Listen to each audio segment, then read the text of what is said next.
بسم اللہ الرحمن الرحیم، شروع اللہ کے نام سے جو بڑا مہربان نہایت رحم والا ہے۔ فَإِذَا قَضَيْتُم مَّنَاسِكَكُمْ فَاذْكُرُوا اللَّهَ كَذِكْرِكُمْ آبَاءَكُمْ أَوْ أَشَدَّ ذِكْرًا فَمِنَ النَّاسِ مَن يَقُولُ رَبَّنَا آتِنَا فِي الدُّنْيَا وَمَا لَهُ فِي الْآخِرَةِ مِنْ خَلَاقٍ۔ پھر جب تم ارکان حج ادا کر چکو تو اللہ تعالیٰ کا ذکر کرو جس طرح تم اپنے باپ دادوں کا ذکر کیا کرتے تھے، بلکہ اس سے بھی زیادہ۔ بعض لوگ وہ بھی ہیں جو کہتے ہیں اے ہمارے رب ہمیں دنیا میں دے، ایسے لوگوں کا آخرت میں کوئی حصہ نہیں۔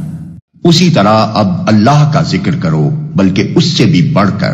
اہل عرب حج سے فارغ ہو کر مینا میں جلسے کرتے تھے، جن میں ہر قبیلے کے لوگ اپنے باپ دادا کے کارنامے فخر کے ساتھ بیان کرتے اور اپنی بڑائی کی ڈینگیں مارتے تھے۔